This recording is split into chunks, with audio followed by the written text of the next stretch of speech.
السلام عليكم maanta oo ay taariikhdu tahay 7 bisha September sanadka 2021 waxa uu madaxweynaha Jamhuuriyadda Federaalka ee Soomaaliya Mudane Maxamed Cabdilaahi Farmaajo uu magacaabay agaasimaha guud ee madaxtooyada qaranka, la taliyaha amniga qaranka ee madaxweynaha iyo kusimaha hay'adda nabad sugidda iyo sirdoonka qaranka.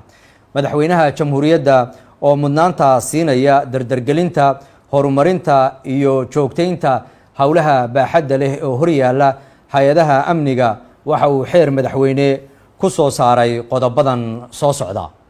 Qodobka koowaad, madaxweynaha Jamhuuriyaddu waxa uu aqbalay iscasilaad uu soo gudbiyay agaasimaha hay'adda nabad sugidda iyo sirdoonka qaranka Mudane Fahad Yaasiin Xaaji Daahir, isaga oo ku bogaadiyay shaqadii wanaagsanayd ee uu ka qabtay dib u habaynta hay'adda muddadii uu hogaaminayay.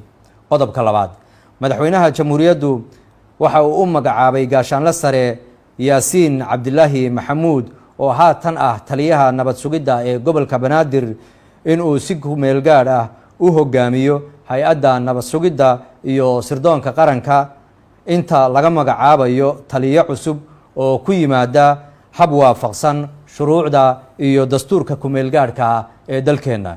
Qodobka saddexaad, madaxweynaha ayaa u magacaabay Mudane Cabdisiciid Muuse Cali inuu noqdo agaasimaha guud ee madaxtooyada qaranka, waxa uuna madaxweynuhu ku ammaanay shaqadii hufnayd ee uu ka soo qabtay taabagelinta siyaasadda amniga qaranka. Qodobka afraad, madaxweynaha ayaa sidoo kale u magacaabay Mudane Fahad Yaasiin Xaaji Daahir xilka la taliyaha amniga qaranka ee madaxweynaha Jamhuuriyadda Federaalka ee Soomaaliya. Ugu dambeyn, madaxweyne Maxamed Cabdilaahi Farmaajo wuxuu isugu yeedhayaa kulan ay yeelanayaan guddiga amniga qaranka 18 bishan September sanadka 2021 si guddiga looga horjeediyo warbixinta laga dalbaday hay'adda nabad sugidda iyo sirdoonka qaranka. waad mahadsantihiin.